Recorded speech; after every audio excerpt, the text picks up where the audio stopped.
नमस्कार मित्रों, आप सभी का स्वागत है हमारे YouTube चैनल हिंदी एडु क्लासेस में। जैसा कि मैंने पिछली वीडियो में आप सभी को बताया था कि आगे हम दो और आधारों पर स्वरों का वर्गीकरण करेंगे और उसे जानेंगे, समझेंगे कि उनके आधार पर स्वरों का वर्गीकरण किन किन स्वरूपों में होता है और उन्हें क्या क्या कहा जाता है और वे कौन कौन स्वर उनमें आते हैं। तो चलिए शुरू करते हैं आज की हम अपनी क्लास। और यहाँ हम स्वरों का जो वर्गीकरण है वह देखेंगे जिह्वा प्रयत्न के आधार पर या मुखाकृति के आधार पर या फिर मुख द्वार खुलने के आधार पर। अर्थात जब हम जिस भी स्वर का उच्चारण करते हैं तो हमारे जिह्वा का प्रयत्न कैसे होता है। जो जिह्वा है हमारी ऊपर की ओर एकदम रहती है या मध्य में रहती है या फिर एकदम नीचे की ओर रहती है, इन सभी को हम देखते हैं। तो जिह्वा प्रयत्न के आधार पर जो स्वरों का वर्गीकरण होता है वह 4 प्रकार के होते हैं। ये 4 प्रकार के कौन कौन से स्वर हैं तो हम देखते हैं। पहला है समृद्ध स्वर, दूसरा है अर्ध समृद्ध स्वर, तीसरा है विवृत स्वर और चौथा है अर्धविवृत स्वर। देखते हैं आगे। समृद्ध स्वर किसे कहा जाता है? तो उच्चारण में मुख सबसे कम खुलता है। अच्छा, अर्थात समृद्ध स्वर के उच्चारण में जो हमारा मुख विवर है वह सबसे कम खुलता है, एकदम थोड़ा सा खुला हुआ भाग रहता है मुख का हमारे, इसीलिए इन्हें समृद्ध स्वर कहा जाता है। जैसे ई, ऊ। आप सभी खुद ही करके देखिएगा तो यह और भी अच्छे तरीके से कंठस्थ हो जाएगा। अगला देखते हैं अर्ध समृद्ध स्वर। अर्ध समृद्ध स्वर में क्या है तो समृद्ध से कुछ अधिक खुलता है। अर्थात समृद्ध स्वर में जब एकदम थोड़ा सा खुलता है मुख, वही अर्ध समृद्ध में उससे थोड़ा सा अधिक मुख हमारा खुला हुआ होता है। और वे कौन कौन से स्वर हैं तो वो है ई, ऊ, छोटा ऊ। तो यह अर्ध स्वर कहलाते हैं। अगला हम देखते हैं विवृत स्वर। तो यह क्या है? उच्चारण में मुख सबसे ज्यादा खुलता है। अर्थात जो विवृत स्वर होते हैं इनके उच्चारण में हमारा जो मुख है वह सबसे ज्यादा खुला हुआ होता है। इनकी संख्या कितनी है? तो इनकी संख्या है 3। और वे कौन कौन से हैं तो वे हैं आ, ए, औ। इनके उच्चारण में हमारा जो मुख विवर है वह पूरा खुला हुआ है। आगे देखते हैं अर्धविवृत स्वर। तो इनको क्या कहा जाता है? अर्धविवृत किसे कहते हैं? तो उच्चारण में मुख विवृत से थोड़ा सा कम खुलता है। अर्थात अर्ध समृद्ध से ज्यादा लेकिन विवृत स्वर से कम। जब हमारा मुख खुला हुआ हो तो वह अर्धविवृत स्वर होता है। इनकी संख्या कितनी है? इनकी संख्या भी 3 है। ये कौन कौन से हैं?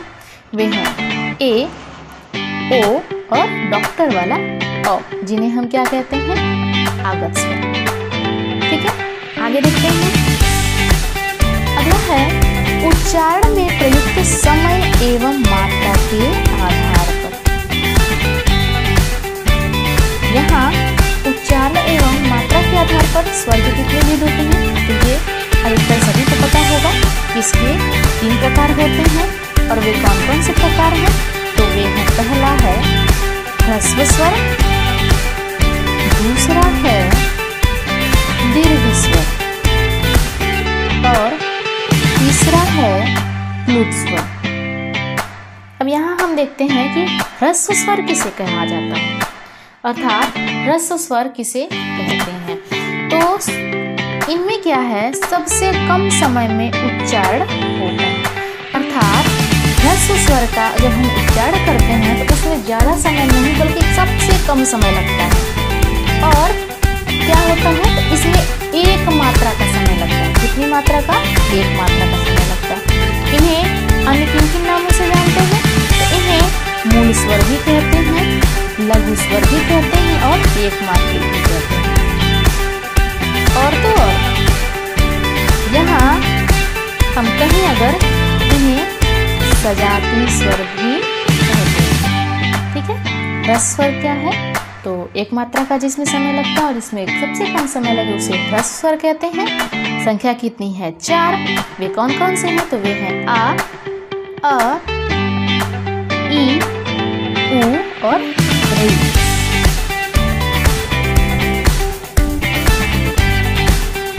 अगला है दीर्घ स्वर। दीर्घ स्वर क्या है? तो ह्रस्व से ज्यादा समय, अर्थात ह्रस्व स्वर जो है उससे कहीं अधिक समय लगेगा और कितनी मात्राओं पर? 2 मात्राओं पर अधिक समय लगे उसे हम दीर्घ स्वर कहते हैं। इन्हें अन्य किन नामों से जानते हैं? इन्हें गुरु स्वर भी कहा जाता है और द्विमात्रिक भी कहा जाता है। इनकी संख्या कितनी है? इनकी संख्या 7 है। वे कौन कौन से हैं? तो वे हैं आ, बड़ी ई, बड़ा ऊ, ए, ओ और औ। ठीक है, अगला देखते हैं हम। तीसरा आधार कौन सा है? तीसरा आधार है प्लुत स्वर। प्लुत स्वर किसे कहा जाता है? तो दीर्घ स्वर से ज्यादा समय लगता है, अर्थात यहाँ दीर्घ स्वर से भी जब ज्यादा समय लगे और 3 मात्राओं का समय लगे, 1 नहीं, 2 नहीं, 3 मात्राओं का जब समय लगे, उसे क्या कहा जाता है? तो उसे प्लुत स्वर कहा जाता है। और हम कहें कि वह पहचान कैसे होगा, उसकी पहचान हम कैसे करेंगे? तो वह ऐसे लिखा होता है या फिर ऐस की तरह लिखा हुआ होता है। और इसे अन्य किस नाम से जाना जाता है? तो इसे त्रिमात्रिक स्वर के माध्यम से भी जाना जाता है।